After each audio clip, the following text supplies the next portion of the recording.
for stopping by the DWT Weight Cave and checking out the videos. Try to imagine the muscle, the biceps muscle, and most muscles for that matter, as a rectangle. So it's got a lower and an upper, an inner and an outer. Training dynamically, you cover the full range of a muscle group, and quite often too, even from top to bottom. By constantly doing this and constantly changing the exercises and the variations that you add to them is going to ultimately build you a really incredible dynamic pump.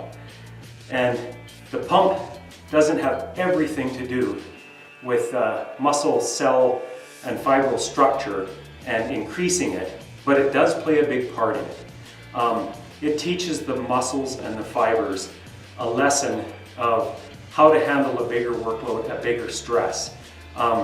Ultimate stress and ultimate workload is always increasing strength to increase more fibril and of course more stressful damage to the muscle. But not so much, of course, it can't heal or you injure yourself, as I'm sure all of you are aware of that, but just enough, inflict enough so that you can continually move forward. And if you do happen to hit a plateau, which we all do in time, and probably a short time, you'll progress past it again. But you won't if you just keep coming doing the same thing with the same weights. By continually doing that, you're building up an immunity to the stress. By training dynamically, you go past that immunity, you go past that stress, so that you don't hit training plateaus near as often. You're changing it up enough that the biceps are always being shocked. And this is the whole thing with growth. Again, the magic word is change. Change means shock. Changing that shock value, how you value that against that bicep, and how hard you push it and focus and squeeze. And really, that's ultimately what the pump is. It's how much stress you can handle mentally against the physical tension of what you're actually involved in. Just that stress and those two combined is very hard mentally to get past.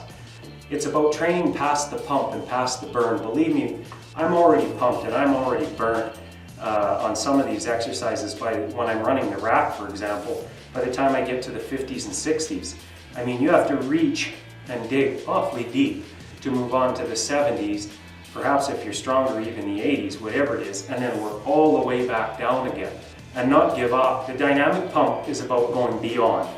So just keep that in mind when things are starting to feel shaky, like your legs and your ankle and your arms, and you're tiring out. You know, bring control into your training and focus on what you're trying to do. You'll be very surprised how much more you can actually do if you stay focused at what you're doing. Thanks a lot for stopping by the DWT Weight Cave and checking out the videos. I do appreciate it. If you happen to like the video, please show it. If you'd love to leave a comment or maybe even a question, you can come to the website too and leave a comment or a question there. I'd love to hear it and let me know, how your dynamic pump is going. I appreciate it.